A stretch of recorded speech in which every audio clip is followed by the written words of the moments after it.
नमस्कार, news point लेकर हाजिर हूं मैं राजीव। दोस्तों, देश के पूर्व प्रधानमंत्री डॉक्टर मनमोहन सिंह के बारे में आप सुन चुके होंगे। उनका कल निधन हो गया। उनके निधन से देश बेहद शोकाकुल है और कल रात से लेकर अब तक उन्हें श्रद्धांजलियां देने और उनकी कही बातों को याद करने का सिलसिला जारी है। कांग्रेस पार्टी ने अब से थोड़ी देर पहले अपने मुख्यालय में डॉक्टर मनमोहन सिंह को श्रद्धांजलि देने के लिए एक बैठक की है और उसकी तस्वीरें भी हम आपको दिखाएंगे। और इस बैठक में ये देखिए, ये बैठक हुई कांग्रेस मुख्यालय में, जहां तमाम वरिष्ठ नेता श्रद्धांजलि देने के लिए डॉक्टर मनमोहन सिंह को और उसके बाद का जो क्रिमिनेशन का प्रोसेस है वो कैसे होगा, इन सब पर विचार विमर्श के लिए ये बैठक बुलाई गई थी कांग्रेस मुख्यालय में। इस बैठक में मल्लिकार्जुन खड़गे, राहुल गांधी के साथ सोनिया गांधी, आप देख रहे हैं तमाम नेता, के.सी. वेणुगोपाल, प्रियंका गांधी, सब यहाँ मौजूद रहे और कांग्रेस के साथ साथ अन्य दलों के लोग भी बेहद शिद्दत से डॉक्टर मनमोहन सिंह को याद कर रहे हैं। और सबसे खास बात यह है कि बीजेपी के भी तमाम नेताओं ने डॉक्टर मनमोहन सिंह को श्रद्धांजलि दी है। बल्कि नरेंद्र मोदी ने तो एक छोटा सा संबोधन देश के नाम दिया है। अटल बिहारी वाजपेयी के निधन के बाद मोदी ने एक लेख लिखकर अपनी यादें साझा की थी, आपको याद होगा। लेकिन मुझे याद नहीं पड़ता कि उन्होंने उस वक्त देश के नाम कोई संबोधन तब दिया था। अगर दिया है तो शायद मुझे इसकी जानकारी नहीं है या मुझे याद नहीं है। अगर आप लोगों को याद हो कि उस वक्त जब अटल बिहारी वाजपेयी का निधन हुआ था तो नरेंद्र मोदी ने देश को संबोधित किया था, तो जरूर आप कमेंट बॉक्स में लिखिएगा, बताइएगा।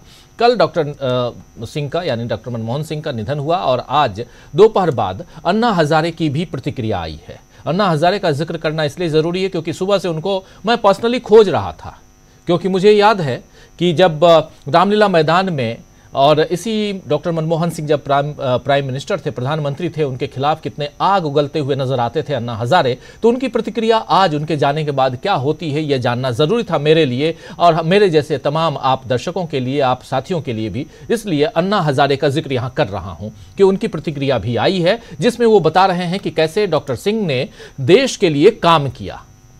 हालांकि उस वक्त आरएसएस ने और अन्ना हजारे ने और उनके साथियों ने मिलकर लोकपाल के लिए आंदोलन किया, अनशन किया और कांग्रेस विरोधी ताकतों के लिए सत्ता में आने का रास्ता तैयार किया। ये लाइन बहुत इंपॉर्टेंट है दोस्तों, कि कांग्रेस विरोधी ताकतों को सत्ता में आने के लिए रास्ता कैसे तैयार किया, उसके मास्टरमाइंड अगर कोई था तो वो अन्ना हजारे थे। 2011 से शुरू हुए आंदोलन से ही 2014 में मोदी को प्रधानमंत्री बनने का मौका मिला और उसके बाद देश किस तरह बदला है ये अब हम सबकी आंखों के सामने है। मोदी इसे न्यू इंडिया कहते हैं और दूसरे देशों में जाकर बताते हैं कि उनके आने से पहले यानी 2014 से पहले भारत में पैदा होना पाप समझा जाता था। याद है ना, नरेंद्र मोदी ये कहा करते थे, विदेशों में जाके ऐसा भाषण दिया है उन्होंने, यही सेंटेंस उन्होंने कहा है।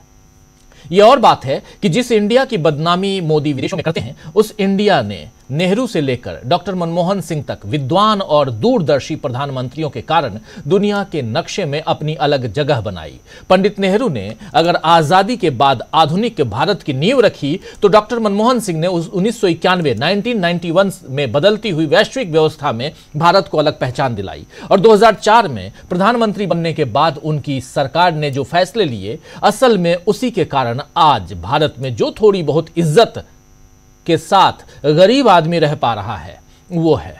आपको जरा कुछ जो उनके उस समय के जो फैसले थे, जो नियम जो बनाए गए, अधिकार आए, देख लीजिए, ये स्क्रीन पर है। आरटीआई 2005 में, 2004 में मनमोहन सिंह की सरकार आती है, यूपीए की सरकार आती है, 2005 में आरटीआई, 2005 में ही मनरेगा, 2005 में परमाणु समझौता अमेरिका के साथ, फिर 2009 आधार योजना, आधार मतलब यूएआईडी जो आधार कार्ड है, 2009 में शिक्षा का अधिकार, 2009 में जो उसके बाद जो सरकार आती है, फिर राष्ट्रीय खाद्य सुरक्षा अधिनियम यानी भोजन का अधिकार, ये 2013 में, भूमि अधिग्रहण कानून 2013 में। ये सारी चीजें आप देख लीजिए, ये बहुत इंपॉर्टेंट है। जो चार्ट आपके सामने रख रहा हूं, ये सब कुछ 1 2 3 4 5 6, इसके अलावा भी बहुत कुछ है। वन का अधिकार, जंगल कटे नहीं और बरकरार रहे वो अधिकार भी। ये कुछ उदाहरण है, कुछ एग्जाम्पल हैं दोस्तों, कि यूपीए सरकार ने गरीबों और मध्य वर्ग को केंद्र में रखकर यानी सेंटर में रखकर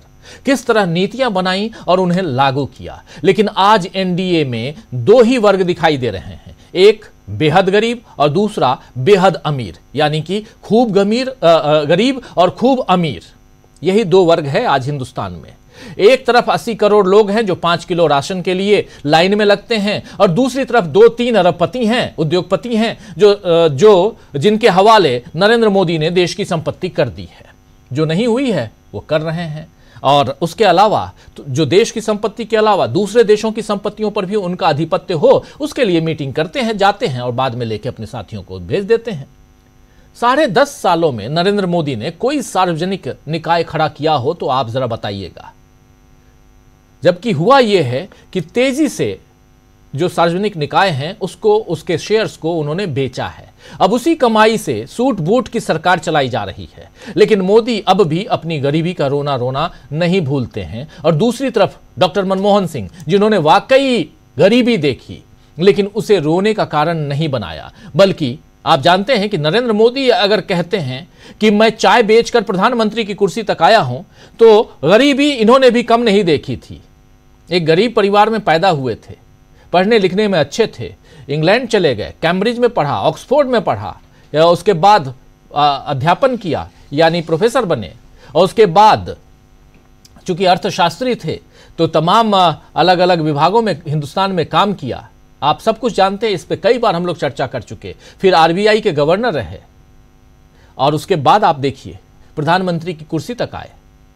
ये सब कुछ मनमोहन सिंह के लिए है, लेकिन उन्होंने कभी रोना नहीं रोया, कभी नहीं रोए, बल्कि दूसरों के आंसू पोंछने के लिए काम किया, फैसले लिए, बहुत कुछ किया।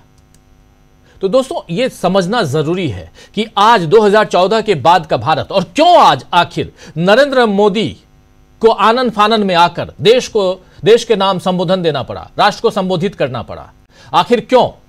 सवाल तो उठता है। जिस प्रधानमंत्री को, पूर्व प्रधानमंत्री जो आज नहीं है, मनमोहन सिंह को लेकर उसी संसद के अंदर चोर है के नारे लगवाए थे, जिस प्रधानमंत्री को कह रहे थे आप कि रेनकोट पहनकर नहाते हैं, उस प्रधानमंत्री के नाम आज संबोधन क्यों देना पड़ा राष्ट्र को? एक बड़ा सवाल है। क्या डॉक्टर मनमोहन सिंह के निधन के बाद देश की सियासत बदलने वाली है, बदल गई है? यह सब कुछ समझते हैं और मनमोहन सिंह के भारत बनाम मोदी के न्यू इंडिया की बात भी करेंगे।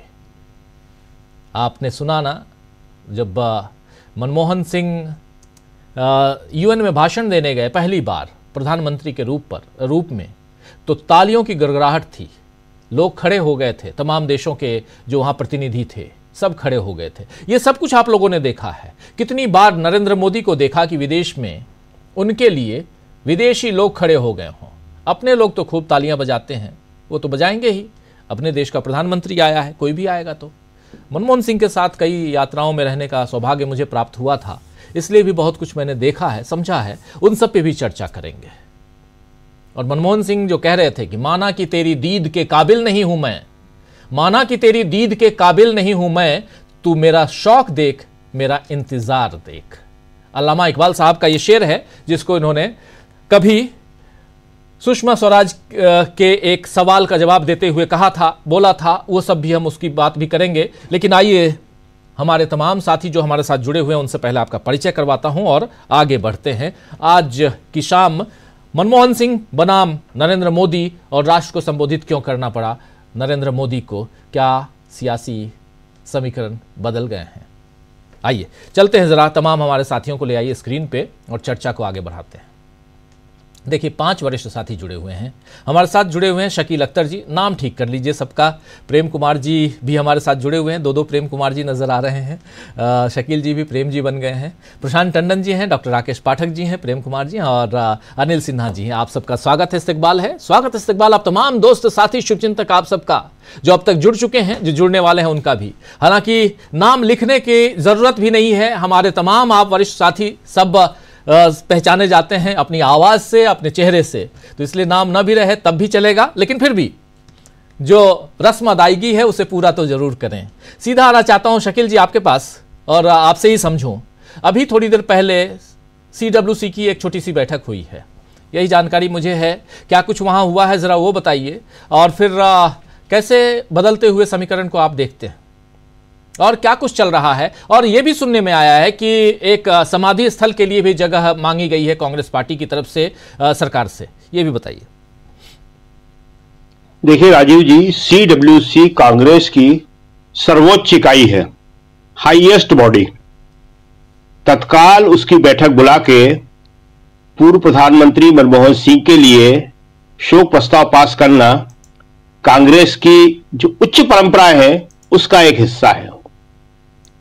कांग्रेस जो है व्यक्ति का सम्मान करना जानती है, अपने ही व्यक्तियों का नहीं, पद का भी। जब वाजपेयी जी नहीं रहे थे तो सोनिया जी और राहुल दोनों उनके घर गए थे, और जब वाजपेयी जी हॉस्पिटल में एडमिट थे इसी एम्स में जहां मनमोहन सिंह जी नहीं रहे, तो राहुल गांधी उस समय कांग्रेस के अध्यक्ष थे, वो उन्हें देखने गए थे। ये किसी भी पार्टी की नहीं होती, ये देश की परंपराएं होती हैं, देश के मूल्य होते हैं, उसकी वैल्यूज होती हैं जिनको कांग्रेस निभाती है। बीजेपी कितना निभाती है, मोदी जी कितना निभाते हैं, ये उनके ऊपर है। मोदी जी ने जो आपने बताया कि संदेश दिया, शब्दों का कोई मतलब नहीं होता, मतलब होता है उन शब्दों के पीछे छुपे अर्थ का, आपकी अंदर की भावनाओं का। एक तरफ मोदी जी मनमोहन सिंह जी के यहां गए, एक वीडियो जारी करके उन्हें श्रद्धांजलि दी, लेकिन दूसरी तरफ जो है ट्रोल आर्मी जो है वो शुरू हो गई है। अभी 24 घंटे नहीं हुए और उन्होंने मनमोहन सिंह के खिलाफ वही गंदी गंदी बातें जो 2011 और 12 से करते चले आ रहे थे लिखना शुरू कर दी। पूरा सोशल मीडिया भरा हुआ है उन वाहियात बातों से। एक सेकंड में रोका जा सकता है उनको? जब आप कहते हैं कि हमने जो संसद के अंदर भाषण दिया था राज्यसभा में डॉक्टर अंबेडकर के खिलाफ, उससे रोक दिया जाए। सोशल मीडिया से कहते हैं, ट्विटर से कहते हैं लिख के, आप चाहे तो 1 मिनट में खत्म कर सकते हैं, ट्विटर को लिख सकते हैं कि अभद्र भाषा जो लिख रहे हैं, जो बदतमीजी की भाषा लिख रहे हैं, गाली गलौज लिख रहे हैं, इन्हें हटाया जाए, यहां से इन्हें ब्लॉक किया जाए।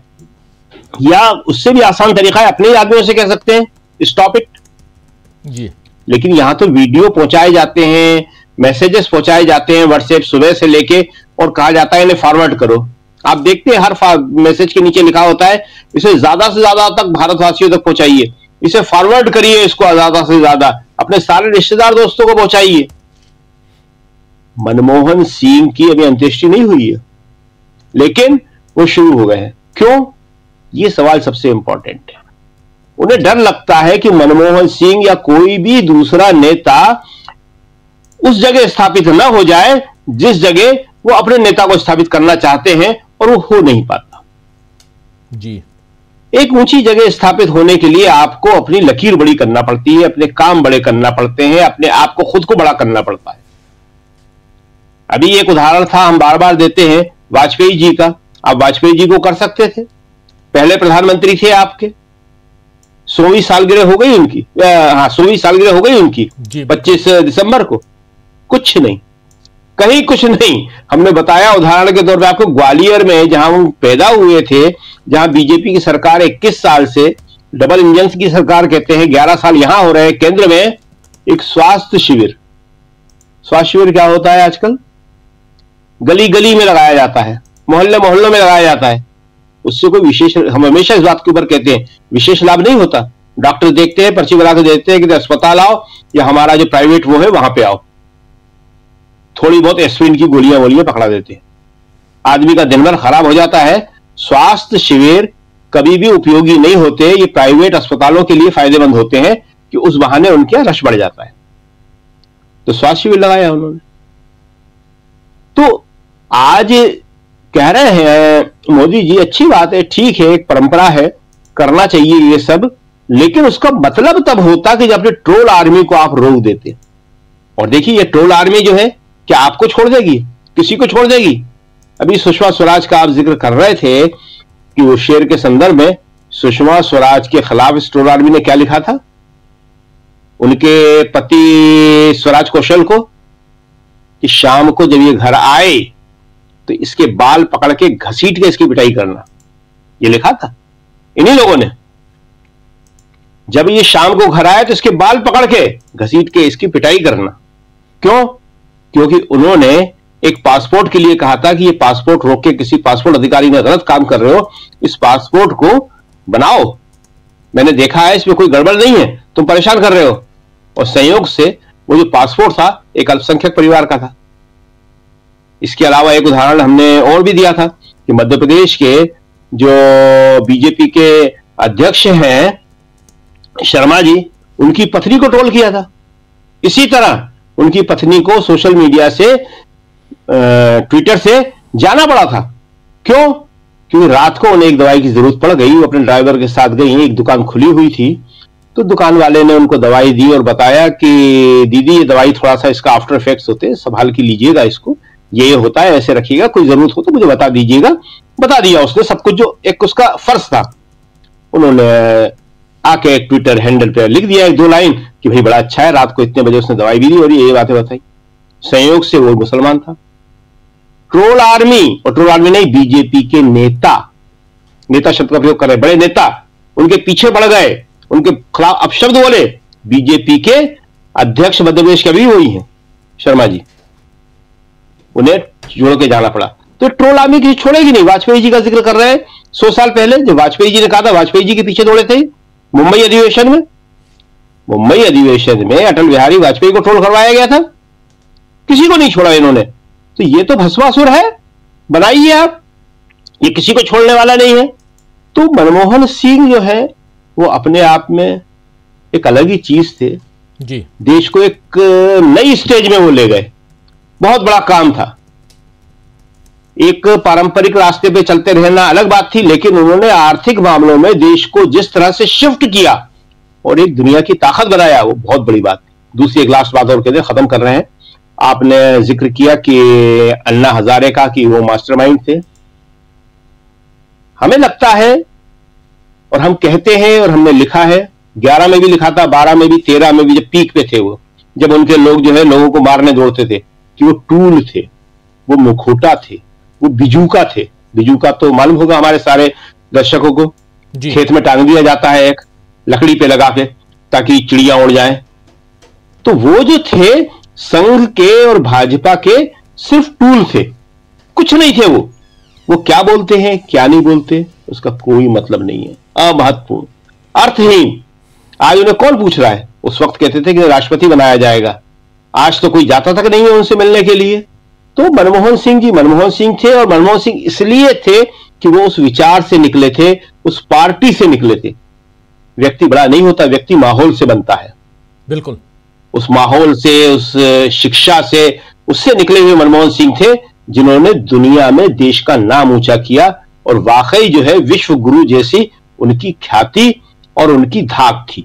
जी राजीव जी, बिल्कुल बिल्कुल। मनमोहन सिंह क्या थे ये बताने की जरूरत नहीं है, और आज जब मनमोहन सिंह नहीं है तो प्रधानमंत्री नरेंद्र मोदी को राष्ट्र के नाम संबोधन क्यों देना पड़ा, ये एक बड़ा सवाल है। और इसके साथ साथ क्या जो मनमोहन सिंह जब जिंदा थे तब के मोदी और उसके बाद के मोदी में कोई फर्क है क्या? मनमोहन सिंह का जो 10 साल का कार्यकाल था उसकी तुलना हम नरेंद्र मोदी के 10 साल के कार्यकाल से कर सकते हैं क्या? तब के भारत और अब के भारत में कोई फर्क है? बहुत कुछ आज चर्चा में हम लेके आएंगे दोस्तों, और बने रहिए हमारे साथ। जो बाद में जुड़े हैं आप सबका एक बार फिर से स्वागत करता हूं, इस्तकबाल करता हूं। सीधा आना चाहता हूं डॉक्टर राकेश पाठक जी आपके पास, जरा आपसे समझूं कि मोदी जी क्या यहां घबराए हुए नजर आए?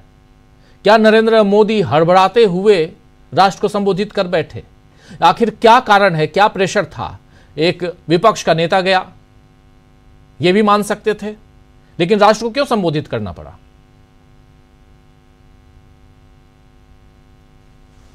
डॉक्टर मनमोहन सिंह के बारे में जितनी जानकारियां सामने आ रही हैं, लोगों के संस्मरण, तजुर्बे उनके साथ जो रहे, उसके बाद अचानक ऐसा लगा कि देश के सामने 2 उदाहरण आ गए।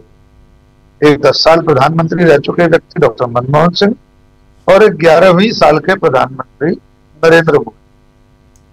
ये तुलना जैसे जैसे बढ़ी कल रात होते होते और आज सुबह तक, उससे सत्ता के साकेत में, सत्ता के गलियारे में चिंता हुई कि ये जीवित मनमोहन से दिवंगत मनमोहन सिंह नरेंद्र मोदी के सामने बहुत बड़ा कद बनाते जा रहे। तो किसी तरह से थोड़ा सा मीडिया में लाइमलाइट में बने रहे, हेडलाइन मैनेजमेंट के लिए राष्ट्र के नाम संबोधन जैसा श्रद्धांजलि संदेश प्रधानमंत्री ने दिया, लेकिन उसका अब कोई माया नहीं, दोनों की तुलना नहीं हो सकती। आज देश और पूरी दुनिया ने पिछले 24 घंटे में ये देख लिया कि नरेंद्र मोदी डॉक्टर मनमोहन सिंह के सामने बहुत बौने हैं, उनका कद उनके सामने बहुत छोटा है, और अब वे कुछ भी कर लें सत्ता में रहते हुए, और जब डॉक्टर मनमोहन सिंह प्रधानमंत्री थे तब उनके व्यक्तित्व पर, उनके क्रियाकलापों पर इस तरह के आक्षेप लगाए गए थे जैसी कीचड़ उछाली गई थी। उस सब के लिए अकेले नरेंद्र मोदी जिम्मेदार नहीं है, हम सब लोग, पूरा देश। हम तो उस समय भी वीर विवेक के साथ ही लिखते और बोलते थे, लेकिन बहुत बड़ी संख्या में इस देश के लोग जिम्मेदार हैं, गुनहगार हैं। एक पाक साफ ईमानदार राजनेता, एक राज ऋषि जैसे प्रधानमंत्री के बारे में ऐसी ऐसी बातें करना, ऐसी ऐसी तोहमतें लगाना जिनका कोई आधार नहीं था, जिनका कोई सबूत नहीं था। सिर्फ एक उदाहरण दे देता हूं, इस देश के इतिहास में उससे ज्यादा शर्मनाक आरोप किसी पूर्व प्रधानमंत्री पर कभी नहीं लगा। गुजरात के विधानसभा चुनाव में प्रधानमंत्री नरेंद्र मोदी ने बाकायदा एक जनसभा में यह आरोप थोप दिया था कि डॉक्टर मनमोहन सिंह, कुछ भूतपूर्व राजनयिक, कुछ भूतपूर्व सेना के अधिकारी पाकिस्तान से मिलकर तख्ता पलट की साजिश रच रहे। निजामुद्दीन एरिया के किसी बंगले में कोई गोपनीय बैठक हुई, इससे ज्यादा निर्लज्ज कोई आरोप हो नहीं सकता। मैंने तब भी कहा था कि अगर इस आरोप में सच्चाई थी तो डॉक्टर मनमोहन सिंह सहित भूतपूर्व सेनाध्यक्षों, राजदूतों, सबको जेल में होना चाहिए। लेकिन प्रधानमंत्री के स्तर से आरोप लगाया जा रहा है, वो भी डॉक्टर मनमोहन सिंह जैसे शख्स के बारे में। कोई भी व्यक्ति, इस देश का कोई भी नागरिक पाकिस्तान के साथ मिलकर अगर ऐसी कोई साजिश करे तो अपराध है, उस पर कार्रवाई होना चाहिए। लेकिन नरेंद्र मोदी ने आज तक अपने उस बेजा आरोप पर माफी नहीं मांगी। डॉक्टर मनमोहन सिंह एक मनुष्य के तौर पर, एक इंसान के तौर पर कितने आला दर्जे के इंसान थे, इसके तमाम उदाहरण कल से सामने आते जी। मलेशिया का प्रधानमंत्री कह रहा है जब वो जेल में था तो उसके बच्चों की ट्यूशन फीस भरने का ऑफर, उसकी पहल डॉक्टर मनमोहन सिंह ने। गुजरात में एक जनसभा में उनके ऊपर जूता फेंका गया, उन्होंने माफ कर दिया था उस आरोप। पुलिस से कहा था कि इसके खिलाफ कोई चार्ज न लगाए, इस पर कोई कार्रवाई नहीं। कितनी सारी ऐसी घटनाएं जो बताती हैं कि हमारे देश का सौभाग्य था कि 2004 से 14 तक डॉक्टर मनमोहन सिंह जैसा व्यक्ति बतौर मुखिया मिला। अक्सर उनके 2-3 चुनिंदा शेर हैं, उनकी बात होती है, खामोशी को लेकर उन्होंने खुद भी कहा ही था, हजारों सवालों की आबरू रहती। मैं दूसरी बात कहना चाहता हूं, उन्होंने बिना कुछ कहे खामोश रहकर जो कुछ किया वो इतिहास में दर्ज हो गया है। अब वो ऊपर जा चुके हैं, स्वर्ग में जहां होंगे वे। उनके लिए यह कहना चाहता हूं कि मेरी खामोशियां देंगी जवाब रोजे महशर को। रोजे महशर यानी कयामत का दिन, जिस दिन पाप पुण्य का हिसाब होता है, ऊपर जाके जब हिसाब किताब वहां पर होगा कि क्या गलतियां की, क्या अच्छा किया। डॉक्टर मनमोहन सिंह कहेंगे मेरी खामोशियां देंगी जवाब रोजे महशर को, तेरी गवाहियों का भरोसा थोड़े ही है।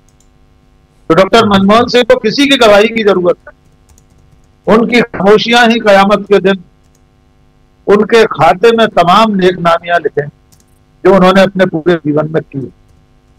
मेरा ऐसा मानना यह है कि ये देश डॉक्टर मनमोहन सिंह का ऋणी रहेगा हमेशा, और इस अपराध से कभी मुक्त नहीं हो पाएगा कि उस जैसे व्यक्ति को खारिज करके किसे चुना है। उन दोनों की तुलना आज से लेकर अगले कई दशक तक होती रहेगी। दुनिया जानती है कि डॉक्टर मनमोहन सिंह के काम कितने बड़े थे, कितने गहरे थे, कितने व्यापक थे कि उनकी किताबें ऑक्सफोर्ड में 5-5 किताबें चलती हैं। उनके काम पर works of doctor Manmohan Singh, उन पर 5-5, 6-6 वॉल्यूम है हार्वर्ड और कैम्ब्रिज में, ऑक्सफोर्ड में। ऐसे व्यक्ति को हार्ड वर्क करने वालों ने हार्वर्ड का कहकर तौहीन की थी, लेकिन यह देश उसकी सजा भुगत रहा है और लंबे समय तक भुगतता रहेगा। अंतिम बात यह है कि जो आपने शुरू में कहा था, कांग्रेस पार्टी ने प्रधानमंत्री से जमीन मांगी है डॉक्टर मनमोहन सिंह के समाधि के लिए जी, उसकी चिट्ठी भी सामने आ गई है, हम अपने दर्शकों को दिखा देंगे। बिल्कुल, तो ये एक अच्छी पहल कांग्रेस पार्टी। जी डॉक्टर, बिल्कुल आप सही कह रहे हैं। और उन्होंने, आपको याद होगा डॉक्टर मनमोहन सिंह के ऊपर जब कोल घोटाले के आरोप बहुत लगे थे तो उस समय उन्होंने कहा था कि हजारों जवाबों से अच्छी मेरी खामोशी। उस समय उन्होंने कहा था कि कई तरह के जवाब दूं, जो सवाल पूछे जा रहे हैं उससे बेहतर है कि खामोश रहूं और हजारों जवाबों के से अच्छी मेरी खामोशी। उस समय उन्होंने ये बात कही थी, राष्ट्र को संबोधित करते हुए ये बात कही थी, बहुत महत्वपूर्ण। समय समय पर शेर व शायरी के जरिए वो अपनी बात रखते रहे, लेकिन एक अर्थशास्त्री जिसे देश की ज़रूरत थी अब वो नहीं है। लेकिन यहाँ से बात यही खत्म नहीं होती। प्रेम कुमार जी, ज़रा आपके पास भी आना चाहता हूँ जल्दी से, फिर प्रशांत जी हैं, तमाम हमारे साथी अनिल सिन्हा जी हैं। प्रेम कुमार जी, क्या ये सवाल आपसे भी कि आज की तारीख में नरेंद्र मोदी इस बात से घबराए हुए नज़र नहीं आते हैं? जब मनमोहन सिंह जब थे तब तो अलग बात थी, लेकिन आज नहीं है।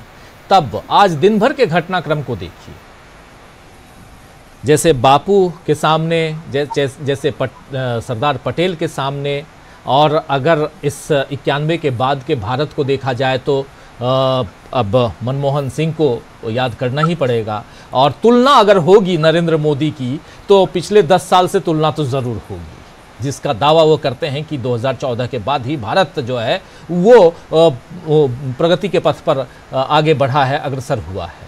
कैसे देखा जाए, क्या नरेंद्र मोदी यहाँ बौने नजर आते हैं?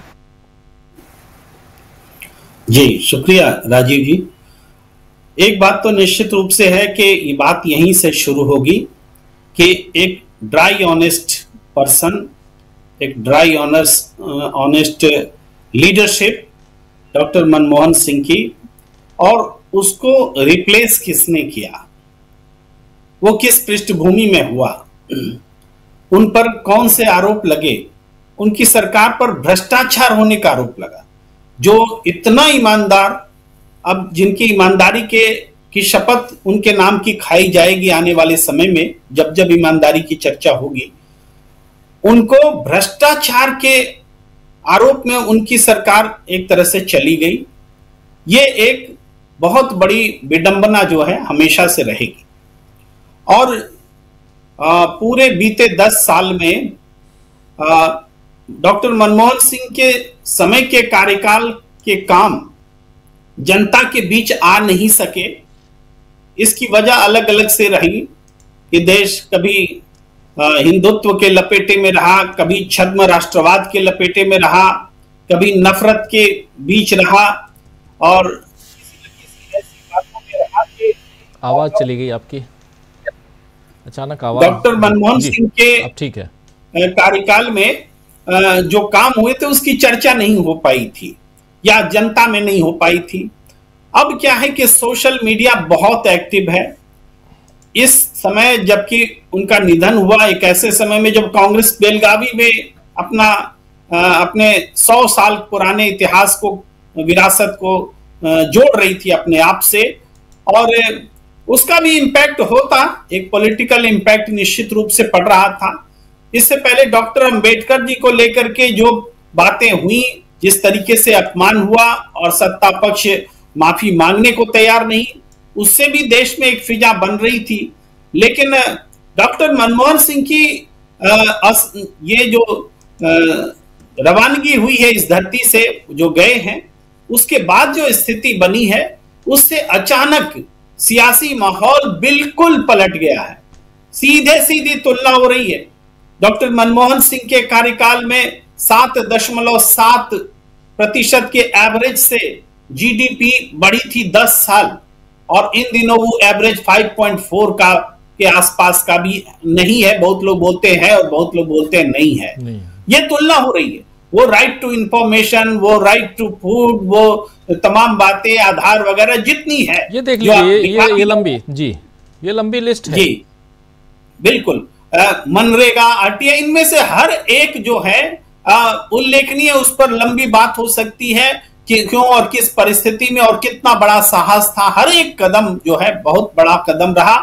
और आप समझिए अटल बिहारी वाजपेयी जी के समय में जो देश आर्थिक प्रतिबंध झेल रहा था, उस प्रतिबंध का दौर जो है डॉक्टर मनमोहन सिंह के दौर में खत्म होता है। वो भी अपनी सरकार को जोखिम में डालकर वो परमाणु करार करते हैं। इससे वामपंथी दलों ने तब वापस ले लिया था और फिर भी इन्होंने वो काम किया था।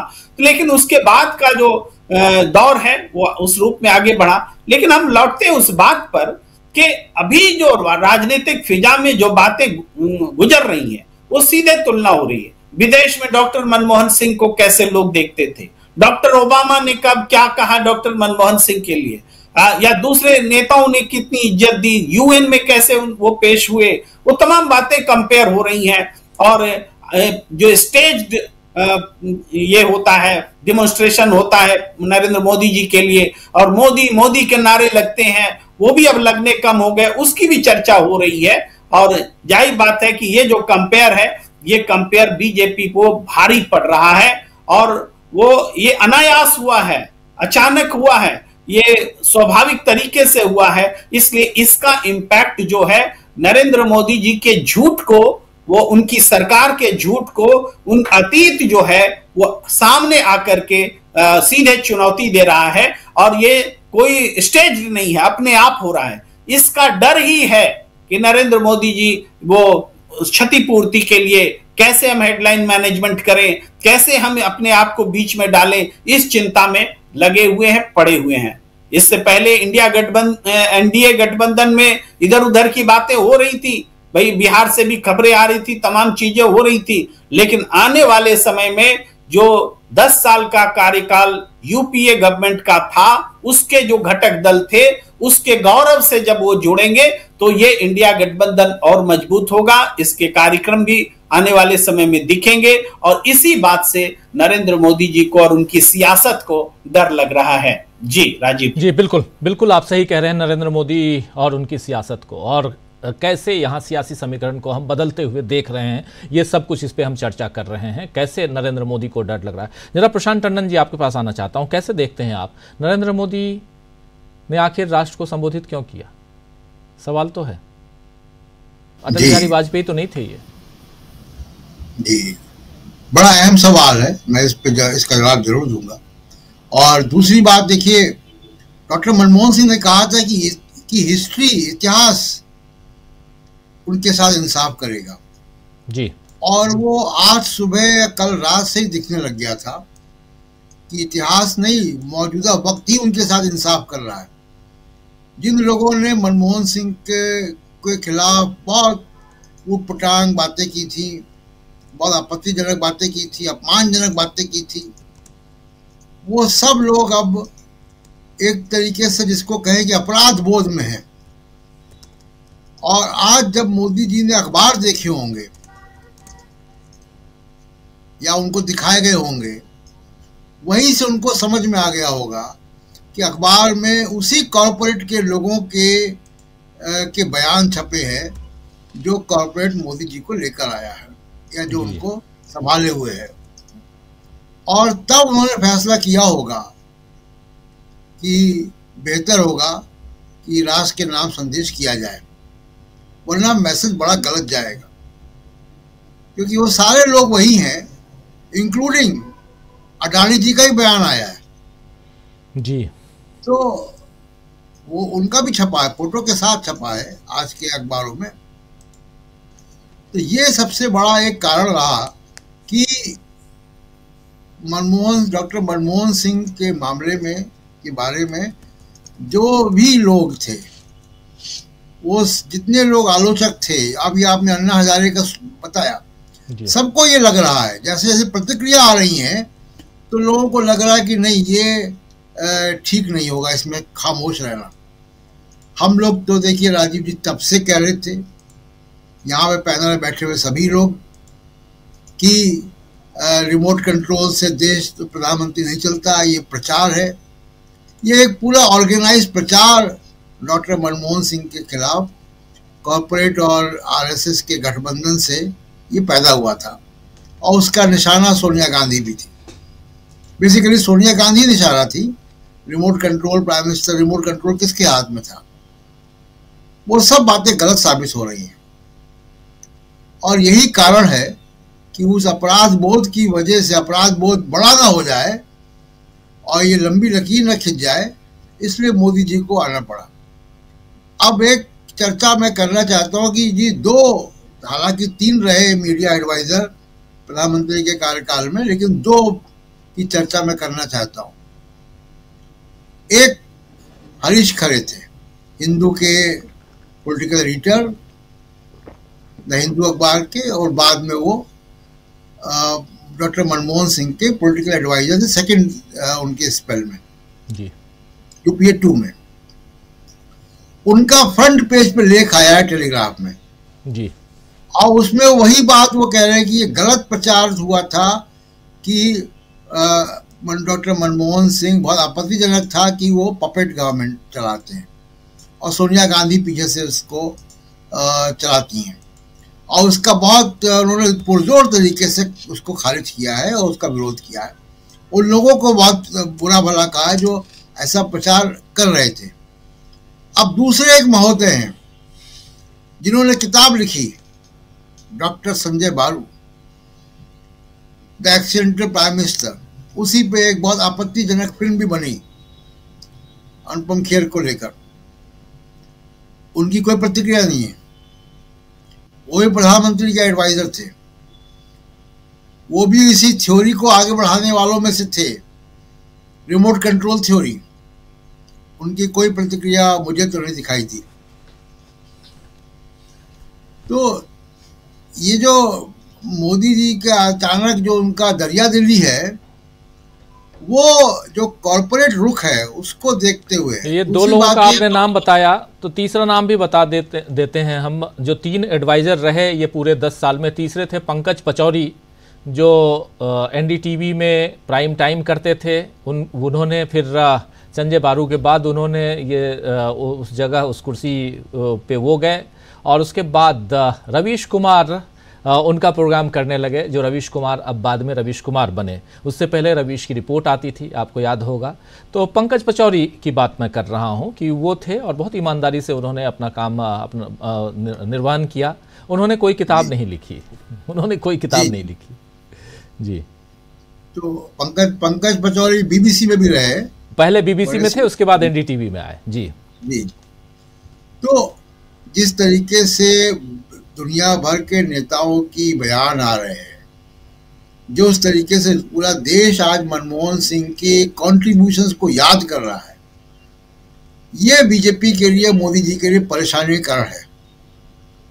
और उनको लगता है और उचित लग रहा है कि कहीं ऐसा ना हो कि देश ने जो गलती की थी 2010 के बाद से, उस गलती को देश जो है वो भूल सुधार करे उसमें, और उसमें देश अगर भूल सुधार करेगा तो एक नई राजनीति वैसे ही पैदा हो रही है, वो उसमें एक गति मिलेगी। जी राजीव जी, बिल्कुल बिल्कुल आप सही कह रहे हैं, गति मिलेगी आने वाले समय में। भूल सुधार की बात जो आप कह रहे हैं बहुत महत्वपूर्ण है, लेकिन क्या यहाँ से नरेंद्र मोदी कम से कम अपने आने वाले भविष्य के लिए, इतिहास में सबको याद किया जाता है, जिस भी रूप में आप रहते हैं, वर्तमान आपका जैसा रहता है उसी ढंग से याद किया जाता है। क्या नरेंद्र मोदी 14 के बाद 24 10 साल के जो लेखा जोखा है वो सामने रखेंगे तो उसी ढंग से याद किए जाएंगे? एक लंबी फहरिस्त, जरा उस लिस्ट को फिर से ले आइए कि मनमोहन सिंह के कार्यकाल में जो प्रमुख थे। देखिए आरटीआई 2005 में, उसी 2005 में मनरेगा आता है, पहले नरेगा कहा जाता है, उसके बाद इसमें महात्मा गांधी का नाम जोड़ा जाता है। तो मनरेगा, परमाणु समझौता अमेरिका के साथ, आधार योजना जो आधार कार्ड आज सबको पहचान पत्र सबके पास है, उसकी वो योजना 2009 में, शिक्षा का अधिकार, फिर राष्ट्रीय खाद्य सुरक्षा अधिनियम, फिर भूमि अधिग्रहण अधिनियम, ये तमाम चीजें, इसके अलावा बहुत कुछ, वन अधिकार नियम, ये सब कुछ लेकर आए। और यही 10 साल था जिस 10 साल में आम जनता तक, गरीबों तक पहुंच बनाने की कोशिश होती रही और उनको मजबूत करने की कोशिश होती रही, उनको उनका अधिकार मिले। अगर आपको कोई सूचना चाहिए, पहले आप नहीं ले सकते थे, लेकिन सूचना का अधिकार बहुत बड़ा एक कहे तो जो आरटीआई है, ये बहुत इंपॉर्टेंट था। आरटीई, राइट टू एजुकेशन, जो शिक्षा का अधिकार है, ये सारी चीजें आखिर क्यों, भोजन का अधिकार, ये सब क्यों आए, ये और किस काल में आए? नरेंद्र मोदी जी जरा बता दें कि 2014 से 2024 के बीच, 24 के बाद अब काम उन्होंने अपना, इस एरा की बात नहीं कर रहा हूं, लेकिन 14 से 24 के बीच ऐसी कितनी योजनाएं लेके आए हैं जिसमें आम जनता मजबूत हुआ हो? आम जनता के बीच आप कौन ऐसी चीज लेके आए जिससे उसे मजबूती मिली हो? आपने जो वादे किए पहले 2022 तक करते थे, अब 2047 के करने लगे। आज के तो वादे ही नहीं है आपके पास। अनिल सिन्हा जी, जरा आपसे भी समझूं, और वही सवाल आपको भी लगता है कि यहां जो प्रशांत जी कह रहे थे कि अखबारों ने, उद्योग जगत ने जिस ढंग से कल से श्रद्धांजलि देना शुरू की, उसके बाद से नरेंद्र मोदी को लगा कि अभी ग्राफ बहुत ज़्यादा गिर जाएगा, थोड़ा सा इसको आगे बढ़ाओ और उसके लिए राष्ट्र को संबोधित करो। दिक्कत सबसे जो आ रही है क्या? ठीक, जी जी, जो सबसे बड़ी दिक्कत आ रही है वो ये है कि वो कोशिश में लगे हुए थे कि जो भी हुआ इसके पहले लिबरलाइजेशन के दौर में, जो भी मतलब नरसिम्हा राव से लेकर के जो यहाँ तक आया, जिसको अगर कंटिन्यूटी में देखें तो उन्हीं की रखी हुई नींव थी। वित्त मंत्री के रूप में जो ओपनिंग किया था, उन्होंने ओपन अप किया था, इकोनॉमी को जो खोला था, वही चलता रहा 2014 तक। लेकिन वो चाहते हैं कि उसको हाईजैक कर लें, उसका क्रेडिट ले लें। वो अपने को साबित करना चाहते हैं कि उदारीकरण और नई आर्थिक नीतियों का जो निजाम बना है, जो व्यवस्था बनी है, वो उसके हीरो है। लेकिन दिक्कत क्या है कि उसके ओरिजिनल जो क्राफ्टमैन थे, जो उसको बनाने वाले थे, वो आज उनका जब निधन हुआ है तो नेचुरली अब वो उनके बारे में जब बात आने लगी है तो फिर वो तो ये नहीं सुनने वाला है कि ये रिमोट कंट्रोल की गवर्नमेंट थी और वो तो जो कॉन्क्रीट दिखाई देता। आपने लिस्ट बनाई, उसमें एक दो कई चीजें छूट भी गई हैं, जैसे कि डायरेक्ट बेनिफिट ट्रांसफर, जिसकी ये लोग चर्चा करते हैं, डीबीटी, वो भी उन्हीं का किया हुआ है। जो भी बैंकिंग रिफॉर्म्स जो भी कहते हैं, उसकी असली नींव हम, मतलब मैं व्यक्तिगत रूप से रिफॉर्म्स शब्द या उसके पक्ष में नहीं हूं उन नीतियों के, लेकिन जो कुछ भी है उसको ये करने का मतलब उसका क्रेडिट उन्हीं को जाता है। दूसरा है क्या कि जब 2008 में पूरी दुनिया में ग्लोबल रिसेशन आया था, मंदी आई थी, तो उससे भारत इसीलिए निपट पाया, उससे निपट सका क्योंकि इसकी जो नींव बनी थी लिबरलाइजेशन में भी, उसमें भी कुछ सेक्टर्स उन्होंने अपना रखा था बचा करके, जिसके जरिए वो फिर रिवाइव कर पाए। ये वो सब भी, जैसे इंश्योरेंस में बहुत धीमे से आगे बढ़ रहे थे, बैंकिंग में भी उन्होंने जो ये किया, नेशनलाइजेशन के बाद की पॉलिसी थी उसको रखा। सबसे बड़ी बात ये थी कि लिबरलाइजेशन विथ ह्यूमन फेस, ये जो थ्योरी दिया उन्होंने कि ऐसे ही नहीं करना है, उसके साथ ह्यूमन फेस, जैसे मनरेगा, आपने आरटीआई सबका, मतलब कि जो एम्पावरमेंट है कॉमन सिटीजन्स का, गरीब लोगों का, उसके लिए उन्होंने काम किया। अंतर अब ये है कि अब ये फ्री भी दे रहे हैं, सिर्फ बांट रहे हैं, उन्होंने एम्पावर किया। उन्होंने जैसे कि जो फूड सिक्योरिटी एक्ट है, अब इवन आरटीआई है, राइट टू एजुकेशन है, ये सारे जो थे, हेल्थ के बारे में भी जो उसका तरीका बना था वो ये अलग है। ये जो किया था वो ड्राफ्ट वगैरह उसी समय चर्चा हो रही थी और उसका काफी कुछ बन भी गया था। तो वो सारा कुछ जो भी अभी आप देख रहे हैं कि जो इकोनॉमी, जो ह्यूमन फेस के साथ लिबरलाइजेशन, उसके आर्किटेक्ट थे वो। अब है क्या कि वो तो कॉन्क्रीट किया हुआ है ना, उसको अब कैसे 2008 की मंदी के बाद ग्रोथ बनाए रखना, 9% के आसपास, 8% से ऊपर ग्रोथ बनाए रखना, ये कोई दुनिया में नहीं कर, सब इकोनॉमी डूब रही थी, उस समय उन्होंने वो कमाल दिखाया। तो ये सारी चीजें आ रही, लेकिन सबसे बड़ी बात जो मैं चाहता हूं कि दर्शकों को बताना चाहिए वो ये है कि एक डेमोक्रेटिक कंट्री में प्राइम मिनिस्टर का कंडक्ट कैसा होना चाहिए, इसका उदाहरण पेश किया उन्होंने कि कोई भी जो भी लोकसभा या राज्यसभा में जवाब देना है प्राइम मिनिस्टर को, कभी उससे वो भागे नहीं, सबका सुनना है, उसको भी नहीं, उसको व्यक्तिगत तौर पर कभी आपने उनके इतने बड़े इकोनॉमिस्ट थे, उसमें कहने की कोई जरूरत है क्या? वो जो है शुरू से कैरियर इकोनॉमिस्ट थे, जो आरबीआई से लेकर के जो भी प्लानिंग कमीशन का चेयरमैन, डिप्टी चेयरमैन और से लेकर के कोई भी ऐसा इंस्टीट्यूशन नहीं था, chief economic adviser of parliament, ये उनकी जो प्राइम मिनिस्टर की कमेटी उसके भी चीफ रह चुके थे। मतलब जो भारत में 70 ऑनवर्ड्स 1970 के बाद से जो भी बड़े एडमिनिस्ट्रेटिव जो क्या कहते हैं रिस्पॉन्सिबिलिटी है वो उन्होंने उनको दी, मतलब वित्त मंत्री बनने के पहले उन्होंने उसको उस पर काम किया।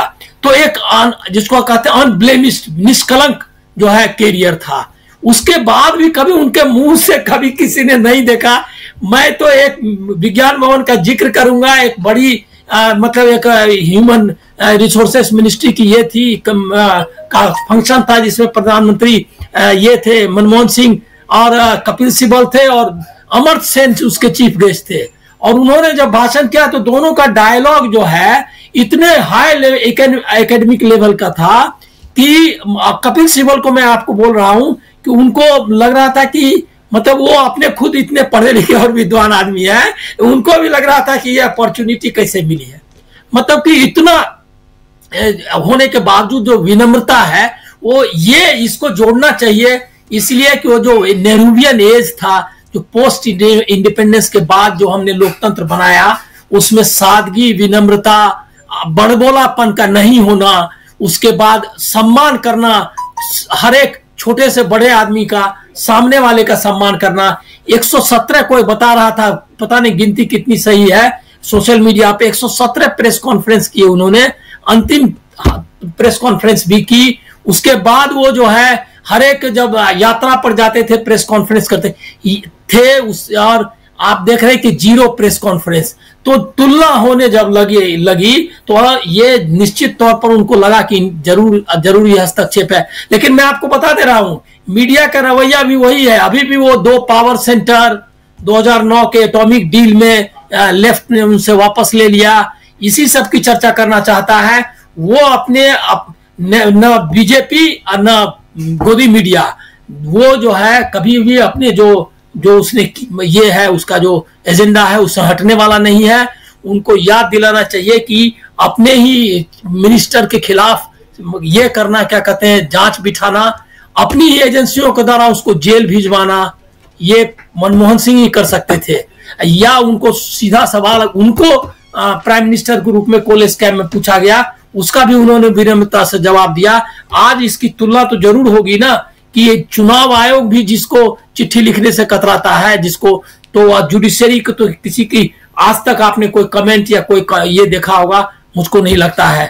तो ये जो इंस्टीट्यूशंस का जो रिस्पेक्ट है, उसकी जो रिस्पेक्टेबिलिटी है, उसको कैसे उन्होंने कायम रखा और उसके सामने सम्मान से झुके रहे, ये भी सीखना होगा। ये सब तुलना होगी और ये सब तुलना जब होगी तो प्रधानमंत्री के लिए मुश्किल होगा। वो भी होगा कि एक अकेला सब पर भारी जैसा बयान कभी उन्होंने नहीं दिया, ये भी लोगों को ध्यान में आएगा। जी बिल्कुल बिल्कुल सही आप कह रहे हैं। बहुत कुछ ध्यान में अभी नहीं है, आने वाले समय में बहुत कुछ ध्यान में आएगा। और सबसे बड़ी चीज़ कि जब मनमोहन सिंह की चर्चा की जाएगी और उनके बाद उनके सक्सेसर के रूप में प्रधानमंत्री नरेंद्र मोदी की चर्चा की जाएगी, तो कहाँ मनमोहन सिंह और कहाँ नरेंद्र मोदी, ये तुलना आप खुद कर लीजिए। किसने देश को क्या दिया, इसकी तुलना आप खुद कर लीजिए। देश किस दिशा में गया, इसकी तुलना, इसकी विवेचना आप खुद कर लीजिए। तो बहुत कुछ है, लेकिन इन सब के बीच जो कुछ चल रहा है, जो आज हो रहा है, इसकी चर्चा भी करें। शकील जी के पास फिर से आना चाहता हूं। शकील जी जरा बताइए क्या कुछ, एक तो चिट्ठी लिखी गई है, ये पता है, चिट्ठी में डिमांड प्रधानमंत्री से की गई है। मल्लिकार्जुन खड़गे ने चिट्ठी लिखी है कि उस जगह पे इनका अंतिम संस्कार किया जाए जहां पर मनमोहन सिंह की समाधि बनाई जाए, यानी समाधि स्थल हो, उसका निर्माण हो, और एक ऐसे प्रधानमंत्री जो देश के लिए बहुत कुछ करके रोके गए, इसलिए भी ये ज़रूरत है, इसकी ज़रूरत। और सबसे बड़ी चीज़ की आप देखिए, कांग्रेस के पास क्या नहीं है, लिगेसी की भरमार है, पंडित नेहरू से लेकर डॉक्टर मनमोहन सिंह तक। लेकिन दूसरी तरफ तुलना कर रहे हैं तो आप नरेंद्र मोदी 10 साल रिकॉर्डधारी वो बनना चाहते थे, तीसरी बार भी प्रधानमंत्री पद पे चाहते थे, बन गए। और नेहरू जी की उन्होंने बराबरी कर ली, लेकिन उसके बाद क्या, सवाल तो उठता है, उठेगा। लेकिन अभी जो कुछ चल रहा है जरा वो समझना चाहता हूं आपसे।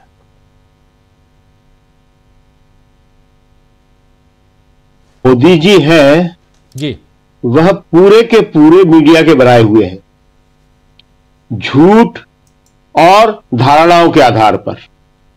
मनमोहन सिंह जो है वो सच्चाइयों की नींव पर बने हुए थे, और वो सच्चाइयां ऐसी जिसने देश के करोड़ों लोगों की जिंदगी बदल दी।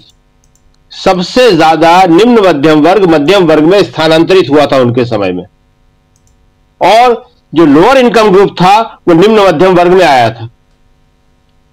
उनके टाइम में लोगों के पास पैसा आना शुरू हुआ था, और पैसा आना शुरू हुआ था तो पैसा खर्च होना शुरू हुआ था। कोई तुलना है नहीं। मीडिया आज एक झूठ चला रहा है, और अभी वो और ज्यादा चलाएगा उसको, क्योंकि देखिए, आप कब तक चीजों को दबाए रख सकते हैं? हमेशा दबाए नहीं रख सकते। जो ब्यूरोक्रेट है, जो सेना के अफसर है, दूसरे टेक्नोक्रेट है, वो एक ना एक दिन बोलेंगे, सब किताबें लिखेंगे, और वो उस वक्त मनमोहन सिंह के बारे में जब बताएंगे तो दुनिया को मालूम पड़ेगा कि हां, उस आदमी की कई बातें जो है हम लोगों से छुपाई गई। पढ़े लिखे लोग जो है वो लंबे समय तक चुप नहीं रह सकते। आज डर है, निश्चित रूप से बहुत डर है, और उसी डर की वजह से जो आपने बताया कि चिट्ठी लिखी है, ठीक है, कांग्रेस का काम था अपने नेता को उच्चतम सम्मान दिलाने का, उनके समाधि स्थल के लिए उसने कहा है। वो देखते हैं कि गवर्नमेंट उस पर क्या डिसीजन लेती है, क्या नहीं लेती है। वो देश के प्रधानमंत्री थे, कांग्रेस के नेता नहीं थे। कांग्रेस ने अपने किसी नेता के लिए नहीं मांगा है कुछ, देश के प्रधानमंत्री के लिए मांगा है, पूर्व प्रधानमंत्री के लिए।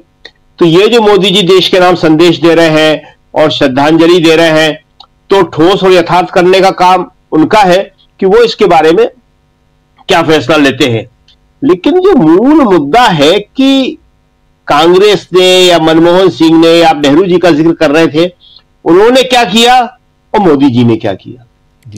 देखिए, एक नेता या प्रधानमंत्री देश के चरित्र को उदात्त बनाता है, बड़ा बनाता है। लोगों की जो अच्छी भावनाएं हैं, लोगों के अंदर जो गुण हैं, उनको निखारने की, आगे बढ़ाने की कोशिश करता है। और दक्षिणपंथी लोग, प्रतिक्रियावादी ताकतें उनके छोटेपन को और उभारती हैं। वही हो रहा है। देश की गति और समाज की गति में बड़ा फर्क होता है। देश 75 साल में काफी आगे बढ़ गया, समाज जो है हमारा, उसको आगे बढ़ाने का काम नेहरू ने किया था। उसको मोदी जी जो है वापस पीछे धकेलने की कोशिश कर रहे हैं, नफरत की तरफ ले जाने की कोशिश कर रहे हैं। और आप नफरत को जितना बढ़ावा देंगे, उससे मोदी जी को भी कोई फायदा होने वाला नहीं है। आज वो अटल बिहारी वाजपेयी को याद नहीं करते हैं, लाल कृष्ण आडवाणी को नहीं करते हैं, उमा भारती को नहीं करते, किसी को नहीं करते हैं। कल इतिहास इसी तरह अपने आप को दोहराएगा। अभी एक नया दिलचस्प जो ट्रेंड दिख रहा है वो ये है कि अमित शाह के पोस्टर जो है कई जगह से बिल्कुल गायब दिख रहे हैं। अभी ग्वालियर का जो हम बता रहे थे, एक स्वास्थ्य शिविर लगाया या वाजपेयी जी के उस पर छोटा मोटा भी कार्यक्रम हुआ, उसमें मोदी जी का पोस्टर है और नड्डा जी का पोस्टर है। नहीं तो मोदी जी के साथ अनिवार्य रूप से अमित शाह का पोस्टर लगता था जी। जो दलितों के अंदर गुस्सा है, और ये सिर्फ दलितों में नहीं है, आदिवासियों में भी है और ओबीसी में भी है। ओबीसी देश का सबसे बड़ा वर्ग है, 50% से ज्यादा। बिहार की जनगणना ने बताया, जातिगत गणना ने बताया इसको। तो उनके अंदर भी बहुत गुस्सा है कि जिस आदमी ने हमें इतना सम्मान दिया, बराबरी का अधिकार दिया, संविधान दिया, नौकरी में आरक्षण दिया, उसके लिए आप कहते हैं अंबेडकर अंबेडकर अंबेडकर। ये क्या है? तो अब जो है ये लड़ाई बहुत आगे तक जाने वाली है। मोदी जी चाहे जितनी कोशिश कर ले, वो बोल ले, लेकिन चीजों को ज्यादा समय तक दबाया नहीं जा सकता। पूरी दुनिया जो है वो एक खुला मंच है, उसमें कोई बात न दबी रहेगी न छुपी रहेगी। मीडिया की जो जरूरत है, कल तो मीडिया को समझ में ही नहीं आया। जो आज के अखबार है वो इसलिए है कि कल शाम को देर रात को अचानक हुआ तो मीडिया को समझ में ही नहीं आया। और एक स्वाभाविक गति जिसे होती है, नेचुरल, कि जैसे आप सोने में प्रतिक्रिया व्यक्त करते हैं, ऐसे वो जल्दी जल्दी में ठीक ठाक सी प्रतिक्रिया व्यक्त कर गई, लेकिन जल्दी उसको संभाल लिया जाएगा और वही सारी कहानियां वापस लाई जाएंगी जो कांग्रेस की और मनमोहन सिंह की छवि को खराब करती हैं। लेकिन उससे कुछ होने वाला नहीं है। जैसा कि हमने बताया कि देश का एक बड़ा वर्ग है पढ़ा लिखा, जो देश के बाहर रहता है, जो नेहरू के स्कूल कॉलेजों में पढ़ा, उनके उच्च शिक्षण संस्थानों में पढ़ा, वो जो है इन सब चीजों के ऊपर लिखेगा और वो जो लिखेगा वो सोशल मीडिया के जरिए भारत में भी आएगा। इसलिए मोदी जी के शब्द आज जो है वो अर्थहीन है।